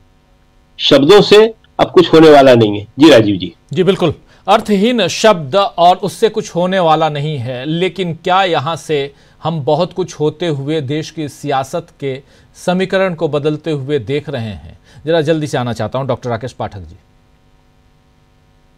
देखिए राजीव जी, संयोग या दुर्योग कह लें आप तो, कांग्रेस एक करवट बदल रही थी बेलगावी। पहले ही दिन संपन्न हो पाया था सम्मेलन, आज उनकी बड़ी रैली वगैरह थी, मनमोहन सिंह जी के जाने की वजह से स्थगित हुआ। लेकिन कांग्रेस अब जिस रास्ते पर चलना चाहती है, चलती हुई दिख रही है, उसका संकेत बेलगावी के उस सम्मेलन में, महाधिवेशन में दिख गया। वो बापू के साथ अम्बेडकर को याद रख रही है, उनको अपने नारे में समाहित किया और संविधान किया। डॉक्टर साहब, एक छोटी सी गुजारिश है कि थोड़ा अपने स्पीकर को थोड़ा ऊपर आगे ले आइए, आवाज थोड़ी सी जो जी जी, जी आवाज क्योंकि थोड़ी कट के रुक के आ रही है। जी प्लीज। तो कांग्रेस अब अपने नए दौर में प्रवेश कर, राहुल गांधी की भारत जोड़ो यात्रा के पहले दिन से हम लोग ये बात कर रहे हैं कि राहुल गांधी अपनी कांग्रेस बना है, कांग्रेस इन मेकिंग है, और लगभग अब वो संगठन में आंतरिक बदलाव के बाद पूरी तरह से संपन्न हो जाएगी प्रक्रिया। उसके बाद वो संगठन सड़कों पर लड़ेगा, किस तरह लड़ेगा, कैसे मुकाबला करेगा, वो कांग्रेस पार्टी जाने, राहुल गांधी और मल्लिकार्जुन। लेकिन कल से आज तक के घटनाक्रम में दो तीन चीजें बड़ी स्पष्ट है। कांग्रेस अपनी गलतियों से भी सबक सीख रही है। जब प्रधानमंत्री पीवी नरसिंह राव का निधन हुआ था तो कांग्रेस कार्यालय में उनके पार्थिव शरीर को नहीं ले जाया गया, तो उसकी आलोचना आज तक हुई। कांग्रेस वो गलती नहीं कर रही है। कल कांग्रेस कार्यालय से ही अंतिम यात्रा निकली। केंद्र सरकार ने निगम बोध घाट की घोषणा कर दी कि वहां पर अंतिम संस्कार होगा। कांग्रेस ने फौरन उस पर ऐतराज किया और इस वक्त आप कांग्रेस के सारे हैंडल्स देख लीजिए, सब सरकार के खिलाफ आवाज उठा रहे हैं कि 10 साल प्रधानमंत्री रहे व्यक्ति का अंतिम संस्कार निगम बोध घाट पर नहीं होना चाहिए। जैसे अटल जी की समाधि बनी है, चौधरी चरण सिंह की बनी है, सबके लिए स्थान नियत किया गया है, तो डॉक्टर मनमोहन सिंह के लिए भी सरकार जमीन मुहैया कराए। कांग्रेस कह रही स्मारक हम बना दें। कांग्रेस प्रोएक्टिव होकर काम कर रही है, एक कदम आगे बढ़ाकर खेल रही है। डॉक्टर मनमोहन सिंह की मृत्यु के बाद, क्योंकि वो वैसे जननेता नहीं थे, लेकिन कांग्रेस पार्टी ने अब जिस तरह उनको लेकर स्टैंड लिया है सोशल मीडिया पर, जब वे प्रधानमंत्री थे तब सोशल मीडिया इतना सक्रिय नहीं था, धीरे धीरे आ रहा था। व्हाट्सएप यूनिवर्सिटी ये सब चीजें 2010-11-12 के बाद आई। तो मनमोहन सिंह के समय के कामकाज, उनकी उपलब्धियां आज जो हम गिना रहे हैं सूची बनाते हैं, ये उस तरह से तब बता ही नहीं जा सकती। आज भी लोग कहते हैं कि अरे इतना काम हुआ, कांग्रेस बता नहीं पाई थी। बिल्कुल सही बात है, कांग्रेस बताने से ज्यादा करने में विश्वास रखती थी। अब पिछले 10 साल से ये हो रहा है कि काम नहीं होता, उससे ज्यादा का ढोल पीटा जाता है, ढिढोरा पीटा जाता है। खैर जो हुआ सो हुआ, लेकिन अब पिछले 24 घंटे में जिस तरह से देश और दुनिया से ये बात सामने आई है कि मनमोहन सिंह ने जो भी कुछ किया वो देश के लिए, भारत के लिए कितना महत्वपूर्ण था, ये तमाम तथ्यों के आधार पर साबित। आप कह रहे थे लोगों ने लिखा बोला, एंजेला मर्केल जर्मनी की चांसलर ने अपनी किताब में क्या लिखा है, दोनों के बारे में क्या लिखा है, नरेंद्र मोदी और मनमोहन सिंह के बारे में, इसकी तुलना करके देख लीजिए। बराक ओबामा क्या कहते थे उस वक्त कि जब डॉक्टर मनमोहन सिंह बोलते तो दुनिया सुनती है। आज नरेंद्र मोदी बोलते हैं तो दुनिया कैसे सुनती है, किस भाव से सुनती है। वे बोलने से पहले अमेरिका के राष्ट्रपति भवन में थैंक यू वेरी मच को भी डायरी में लिखकर लेकर जाते हैं, डायरी खोलकर उसमें से पढ़कर 4 वाक्य बोलते हैं। ये अंतर अब दुनिया के सामने सिद्ध हो चुका है। डॉक्टर मनमोहन सिंह बहुत बड़ी लकीर खींचकर विदा हो गए। ये देश उनका कर्जदार रहेगा और ये देश उनका अपराधी भी रहेगा। ये देश गुनहगार है एक अच्छे व्यक्ति को खारिज करने का, उनका अपमान करने का। सदन से लेकर सड़क तक तमाम एनजीओ, उस समय के आंदोलनकारी, अन्ना हजारे, किरण बेदी, अरविंद केजरीवाल, योगेंद्र यादव, सबके नाम जोड़ दीजिए, ये सब इस बात के गुनहगार हैं कि एक छद्म आंदोलन का शिकार होकर इन्होंने एक अच्छी भली सरकार, एक श्रेष्ठ राजनेता को खारिज करने का काम किया, देश के सामने उसकी गलत छवि बनाई। और अगर ये इतने भोले थे, ये नहीं समझ रहे थे, जैसा शकील साहब ने कहा, ये पूरा षड्यंत्र अन्ना हजारे का नहीं था, इसके पीछे संघ और बीजेपी के लोग थे। पूरी आर्मी उनकी लगी हुई थी, खाना बंटवाने से लेकर रामलीला मैदान में पानी के पैकेट बंटवाने, पानी की बोतलें बंटवाने। और वो आंदोलन कहाँ खत्म हुआ और उसके बाद उसका हासिल क्या है? आज लोकपाल का नाम लेवा नहीं है इस देश में कोई, जिसके नाम पर इतना बड़ा तूमार बांधा गया और जिसकी अंतिम परिणति ये हुई कि डॉक्टर मनमोहन सिंह जैसे व्यक्ति के नेतृत्व से ये देश वंचित रह गया। तो आज हम सिर्फ ये कह सकते हैं कि उनकी कमी इस देश को वर्षों अखरेगी। लोगों को उनके कामकाज, उनकी बेहतर कामकाज की शैली वर्षों याद रखेगी। जी राजीव जी, बिल्कुल, कामकाज की शैली वर्षों याद रखेंगे और मनमोहन सिंह को अलग अलग ढंग से याद करते रहेंगे लोग। इस प्रोग्राम के ठीक बाद एक पॉडकास्ट आप देखना मत भूलिए दोस्तों, बहुत महत्वपूर्ण है इसी विषय पे, लेकिन थोड़ा अलग हटकर। अगर वो कौन से फैसले, क्या कुछ हुआ, ये सब कुछ, उस दौरान क्या कुछ चल रहा है, आंखों देखी, ये सब कुछ उस पॉडकास्ट में, क्योंकि मेरा भी एक लंबा अनुभव, हमारे साथी प्रशांत टंडन जी, समीर जी, ये तमाम साथियों ने अपने विचार विमर्श जो विचार हैं वो प्रकट किए हैं और पॉडकास्ट में। तो इस प्रोग्राम के ठीक बाद आप पॉडकास्ट देखिएगा और चूँकि एक लंबा अनुभव रहा है उनके कार्यकाल का और उसको समेटने की हमने कोशिश की है। मनमोहन सिंह के कार्यकाल के दौरान जो कुछ हुआ, जो हम लोगों ने आंखों देखी, समझा, देखा, जाना, वो आप तक पहुँचाने की कोशिश उस पॉडकास्ट में है, तो ज़रूर देखिएगा इस प्रोग्राम यानी न्यूज़ पॉइंट के ठीक बाद। आते हैं मुद्दे पे और प्रेम कुमार जी आपके पास आना चाहता हूं। बहुत महत्वपूर्ण चर्चा हम लोग कर रहे हैं और आज की तुलना बहुत ज़रूरी है।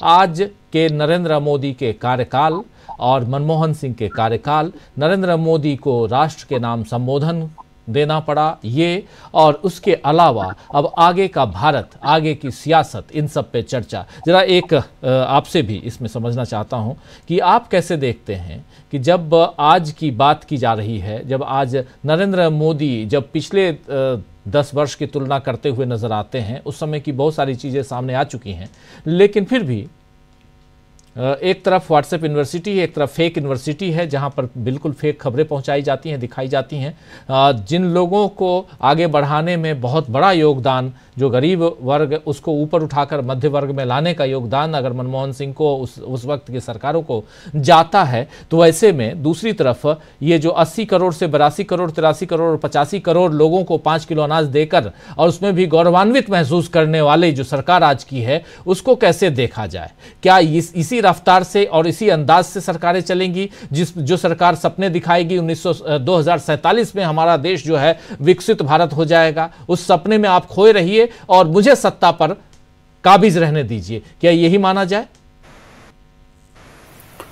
जी राजीव जी, देखिए, चुनौती यही है कि झूठ के आधार पर 10 साल सत्ता चल गई और आगे भी ये सत्ता बनी रहे और लोकतंत्र की कीमत पर बनी रहे, तानाशाही की ओर देश टूट जाए। इस हिसाब से अगर राजनीति बढ़ती है तो ये हमारे देश के लिए, सबके लिए, देश के लिए। आपकी आवाज फिर हो रही है थोड़ा सा। जी मैं थोड़ा सा और आगे होता हूँ। जी ठीक है, अब ठीक ये है। सबके लिए चिंता का विषय है। देखिए, पप्पू इस देश में बहुत दिन तक चला, आवरण हटा, मौनी बोल करके, मौन मोहन बोल करके भी लंबे समय तक डॉक्टर मनमोहन सिंह जी को कहा जाता रहा। वो आवरण भी हट रहा है, हट चुका है, और एक छाया ताकत जो बोल करके सोनिया गांधी को बताया जाता है, इसके बारे में भी कल्पना जो की जाती है कि मनमोहन सिंह के पास में कोई शक्ति ही नहीं थी और सोनिया जी चलाती थी, वो छाया सेंटर था वगैरह वगैरह। ये सब जो कपोल कल्पित जो थ्योरी आई है, और उस थ्योरी के दीवाने बहुत राष्ट्रवादी दिखते हैं। बहुत सारे राष्ट्रवादी हैं जो पप्पू को भी सही मानते हैं, आगे बढ़ाना चाहते हैं, मोहन सिंह को भी, टर्मोलॉजी को भी आगे बढ़ाना चाहते हैं, और छाया शक्ति को भी आगे बढ़ाना चाहते हैं। तो ये चीजें जो है, इनसे लड़ाई आने वाले समय में होनी है, और उसकी शुरुआत तो थोड़े समय पहले से हो गई। लेकिन हम लोग अभी चर्चा कर चुके हैं कि डॉक्टर मनमोहन सिंह जीते जी जितना कर सके, उससे ज्यादा दिवंगत होने के बाद वो देश के लोकतंत्र में योगदान देने लगे हैं। हम सब जानते हैं, जो महान पुरुष होते हैं वो अपने जीवन में जितना प्रभावशाली होते हैं, उससे ज्यादा अपने जीवन के उत्तरोत्तर काल में होते हैं। गांधी जी आज भी अगर पूरी दुनिया में स्थापित हैं, तो शायद अपने जीवन काल में जितना थे उससे ज्यादा महत्व उनके जाने के बाद, या डॉक्टर अंबेडकर जी तो सबसे बड़ा उदाहरण है कि आज उनका महत्व बहुत ज्यादा है। उसी तरीके से डॉक्टर मनमोहन सिंह का महत्व आज से ही, बल्कि निधन के तुरंत बाद से ही अचानक हाइप हो गया उनके इंपॉर्टेंस का, क्योंकि उनका योगदान इतना बड़ा है। उन योगदानों को छद्म तरीके से, जिस तरीके से हटाया गया, घटाया गया, मिटाया गया, वो ये बीते 10 साल में देश ने झेला है। वो कहां 7.7% की इकोनॉमिक ग्रोथ, और ये कहां 5.4% की इकोनॉमिक ग्रोथ। वो क्या विदेश नीति, आज की क्या विदेश नीति की बांग्लादेश भी आंखें दिखाता है, नेपाल भी आंखें दिखाता है। पहले तो सिर्फ पाकिस्तान, अब तो सारे देश जो है सब दुश्मनी बने पड़े हैं। चाइना के बारे में हमारा विदेश मंत्री कहते हैं कि उनकी इकोनॉमी बहुत बड़ी है, हम उससे लड़ ही नहीं सकते हैं। तो इतना कायर शब्द हमारे देश ने कभी सुना नहीं था, जो आज सुनना पड़ रहा है। तब जबकि ये लोग एक के बदले 10 सिर लाने की बातें किया करते थे, 56 इंच की बातें किया करते थे, लेकिन वो ठीक उलट आचरण देखने को मिला।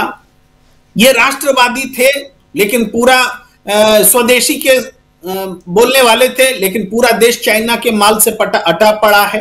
यानी अपनी ही नीति के उलट इन्होंने काम किया, और सिर्फ अंबानी अडानी के लिए काम किया इन्होंने, उद्योगपतियों के लिए काम किया।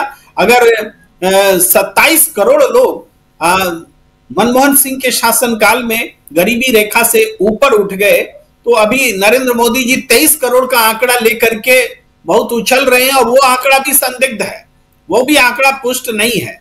तो क्योंकि हम देख रहे हैं कि आपने अभी भी बताया कि 80-82 करोड़ लोग तो 5 किलो राशन पर हैं, तो देश की जनसंख्या ही 140 करोड़ है। तो आप समझ सकते हैं कि गरीबी की हालत कितनी बुरी है। और गरीबी का मानक तो हमने बहुत पहले ही ऐसा बुरा रखा है कि मत पूछिए। गरीबी उस हिसाब से तो आमदनी भी नहीं है, वो गरीबी मानक भी आज की आमदनी से पूरी नहीं होती है। वो भी एक पहलू है आमदनी के रेशियो में, अगर हम जरूरतों को देखें।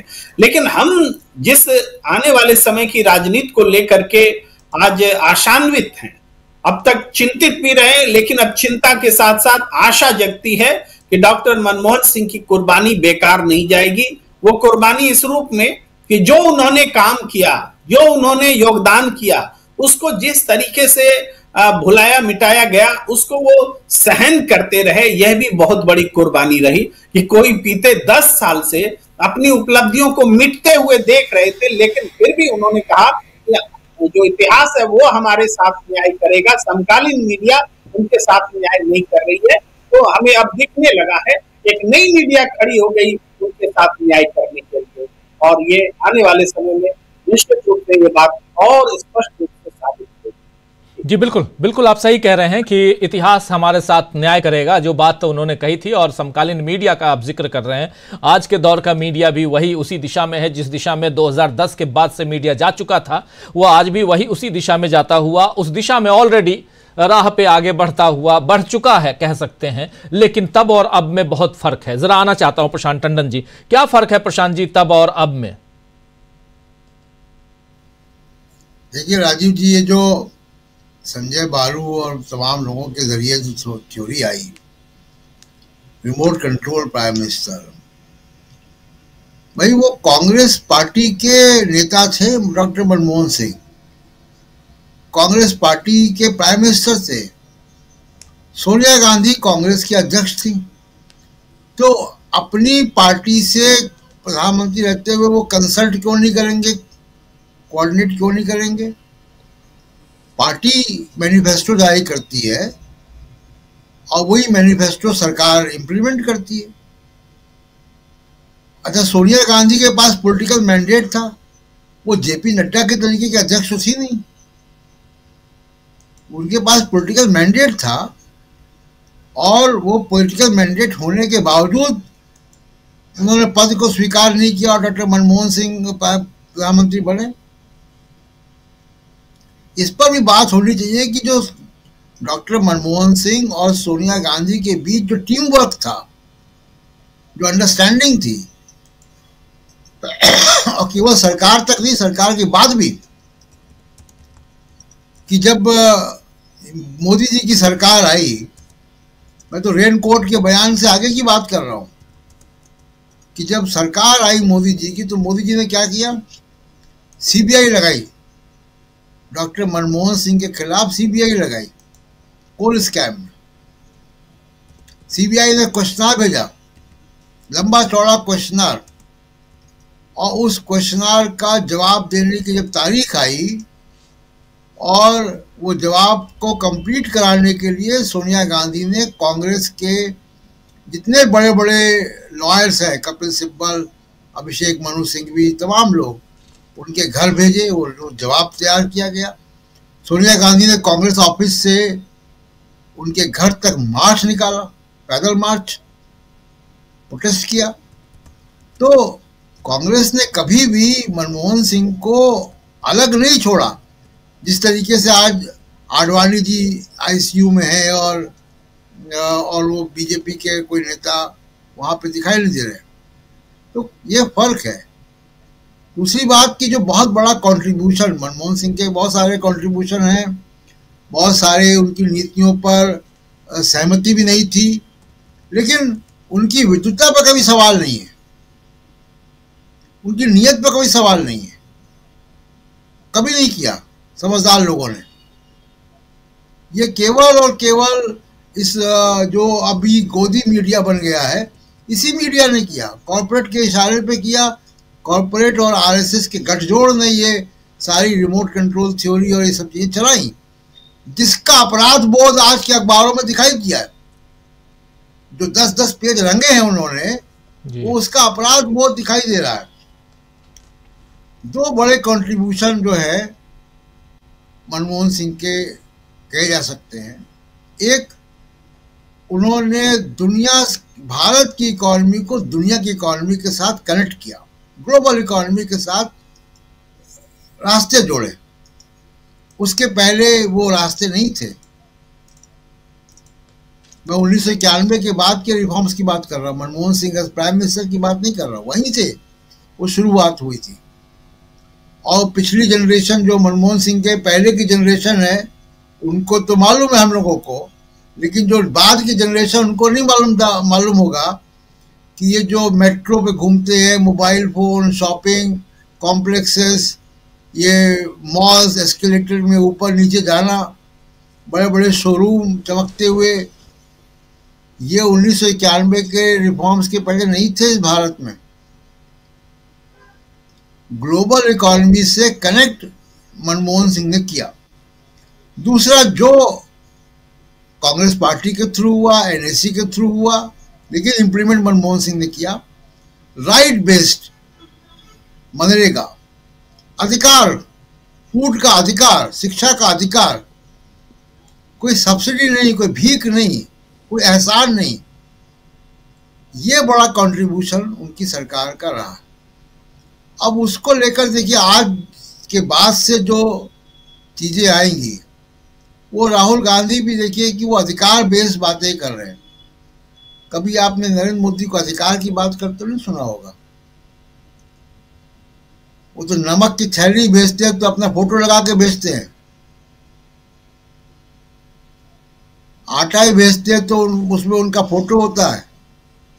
कोरोना वैक्सीन के सर्टिफिकेट पर भी, कोरोना वैक्सीन का सर्टिफिकेट है तो उस पर भी हर जगह फोटो, हर जगह फोटो। तो मनमोहन सिंह ने तो कभी ये नहीं किया। उसके बावजूद आज दुनिया याद कर रही मनमोहन सिंह को काम की वजह से और उनकी विद्वता की वजह से। डॉक्टर मनमोहन सिंह किसी कास्ट के नेता थे नहीं, ना उन्होंने धार्मिक राजनीति की, ना उन्होंने प्रदेश की राजनीति की। केवल और केवल अपनी काबिलियत और विद्वता के आधार पर वो वहां पहुंचे जहां वो थे। और इसमें सोनिया गांधी का भी बड़ा फैसला है कि उनके सामने बहुत चॉइस थी, बहुत विवाद हुए, प्रणब मुखर्जी को लेके, अर्जुन सिंह को लेके तमाम विवाद हुए कि मनमोहन सिंह को ही क्यों बनाया गया। तो उस वक्त सोनिया गांधी ने पहचाना कि देश को जरूरत किस चीज की है जी। तो इसलिए जो टीम वर्क था सोनिया गांधी का और मनमोहन सिंह का, वो भी बड़ा बेहतरीन था। उसकी मिसाल है कि किस तरीके से पार्टी और सरकार काम करती है।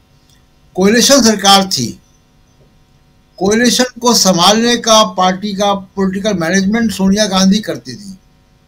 मैं पहले भी कह चुका हूं कि उस वक्त का कोएलिशन मैनेजमेंट ईडी और सीबीआई से नहीं चलता था, पॉलिटिकल सूझबूझ चलता था। तो ये सूझबूझ का काम जो था, पॉलिटिकल सूझबूझ का मैनेजमेंट का काम सोनिया गांधी का था, सरकार चलाने का काम डॉक्टर मनमोहन सिंह का था। इसमें कोऑर्डिनेशन होता था। इस कोऑर्डिनेशन को रिमोट कंट्रोल कहा जाता है। कमाल है भाई जी। बिल्कुल बिल्कुल आप सही कह रहे हैं। जरा क्लोजिंग कमेंट की ओर आना चाहता हूं। अनिल सिन्हा जी, बहुत कुछ हमारे तमाम साथियों ने, आपने भी अपनी पहले उसमें वक्तव्य में आपने भी अपनी बात रखी। जरा यहाँ बताइए कि अब आगे कैसे समीकरण को आप देख रहे हैं। मनमोहन सिंह से हम तुलना नहीं कर सकते नरेंद्र मोदी की, ये बात तो यहाँ साफ झलक गई कि उनकी, नरेंद्र मोदी एक अलग राह पे चल चुके हैं, अलग राह पर चलने वाले नेता हैं। 2002 से हम लोग लगातार देख रहे हैं। और मनमोहन सिंह, देश की प्रगति तरक्की में उनका बहुत बड़ा योगदान है, इसमें भी कोई दो राय नहीं है, तुलना नहीं कर सकते। लेकिन सियासत की अगर हम बात करें तो फिर क्या दिखाई देता है आगे? एक चीज तो है क्या कि कांग्रेस की जो अभी नीतियां हैं, कांग्रेस जो बेलगावी में जो उसने ये किया है, उसका अगर ठीक से आप पढ़ेंगे तो आपको दिखेगा कि मनमोहन सिंह जो जिस तरह की उन्होंने जो नीतियां बनाई उसी का एक्सटेंशन है। इससे बड़ा ट्रिब्यूट, यह अनइंटेंशनल था, उस समय तक उनके का निधन नहीं हुआ था, लेकिन ये वो उससे बड़ा ट्रिब्यूट हो नहीं सकता, क्योंकि वो जो पॉलिसी उसने रखे हैं, जो एम्पावरमेंट का, कास्ट सेंसस, उसी का एक्सटेंशन है। और उसके बाद जो इकोनॉमिक पॉलिसीज के बारे में भी उन्होंने दिया है कि किस तरह से वेलफेयरिज्म को, वेलफेयर इकोनॉमी बनानी है, वो सारा कुछ है उसमें। तो मुझको लग रहा है क्या कि कांग्रेस इस लीगेसी को अभी तो आसानी से आगे बढ़ाएगी और बढ़ाना भी चाहिए, और उसमें उसको हमको लग रहा है कि सफलता भी मिलेगी। दूसरी चीज मैं कहूंगा कि ये जो गिल्ट कंसेंस वाली बात है, रिविजिट कर रहे हैं लोग। मनीष छिपर जिसके प्रेस कॉन्फ्रेंस में उन्होंने कहा था कि ये जो है सो हिस्ट्री विल जज, वो बाद में भी उन्होंने कहा था संसद में भी अपने अंतिम भाषण में, लेकिन वो इंडियन एक्सप्रेस का उसका ट्वीट आया है और उसने वो अनस्क्रिप्टेड वर्ड लिखा है, अनस्क्रिप्टेड प्रेस कॉन्फ्रेंस। उसमें जो है सो मैंने सवाल किया था और उनका ये जवाब था। तो उसमें जवाब में उन्होंने आगे जो कहा वो लोग चर्चा नहीं कर रहे हैं। उन्होंने कहा था कि मैं वीक प्राइम मिनिस्टर नहीं हूं। इतिहास, बीजेपी वाले कुछ भी कहना चाहे, इतिहास मुझको जज करेगा। दूसरा कि अगर स्ट्रांग प्राइम मिनिस्टर का मतलब आप ये समझते हैं कि जिस तरह से अहमदाबाद की सड़कों पर मास मैसेकर हुए तो उसको मेरे नेतृत्व में वो हो, ऐसा प्राइम मतलब ऐसा प्राइम मतलब स्ट्रॉन्ग प्राइम मिनिस्टर या ऐसा देश की जरूरत नहीं है कि जिसमें कि इस तरह से मास मैसेकर्स हो।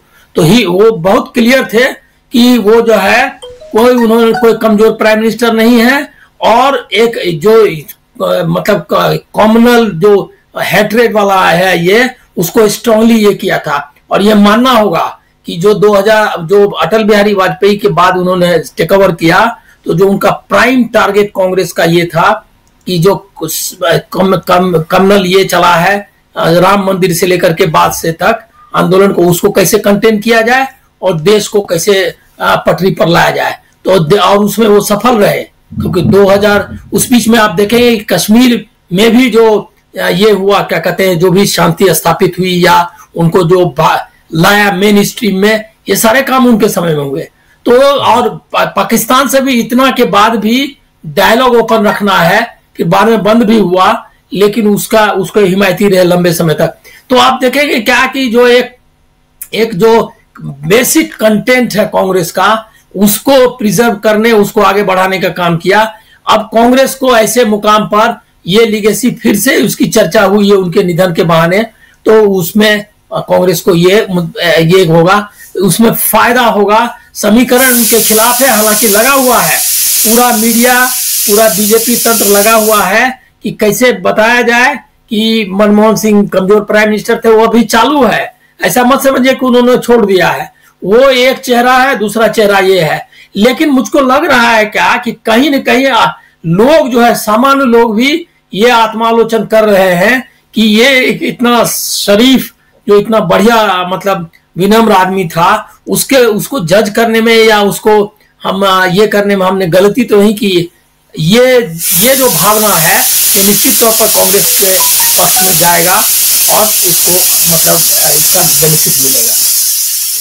बिल्कुल बेनिफिट मिलेगा। आने वाले समय में बहुत कुछ सियासी समीकरण में बदलाव हम देखेंगे। कांग्रेस पार्टी एक तरफ से मजबूत होने की कोशिश और फिर से अपने संगठन में बदलाव, और आने वाले समय में भारत जोड़ो यात्रा की तरह ही एक और नई यात्रा शुरू करने जा रही है। ये सब कल हम लोग बता चुके हैं, और कल ही ये शाम को देर शाम एक खबर आई कि मनमोहन सिंह नहीं रहे, और उसके बाद से आनंद फानंद में तमाम कांग्रेस के वरिष्ठ नेता लौट के बेलगावी से दिल्ली पहुंचे, और उसके बाद से जो कुछ हुआ हम आप तक पहुंचा ही रहे हैं। और इसके बाद भी, इस कार्यक्रम के बाद भी, सीधे इस कार्यक्रम के तुरंत बाद आप पॉडकास्ट देखेंगे, उसमें भी बहुत सारी बातें, वो बातें जो आपने अभी तक नहीं सुनी, वो सारी बातें भी हम उस पॉडकास्ट के जरिए आप तक पहुंचाएंगे। बहुत कुछ है, कांग्रेस की सियासत किस दिशा में जा रही है, मनमोहन सिंह के नहीं रहने के बाद देश किस दिशा में जाएगा, और सबसे बड़ी चीज कि आखिर प्रधानमंत्री नरेंद्र मोदी ने राष्ट्र को संबोधित क्यों किया, इसका जवाब भी हम ढूंढने की कोशिश कर रहे थे।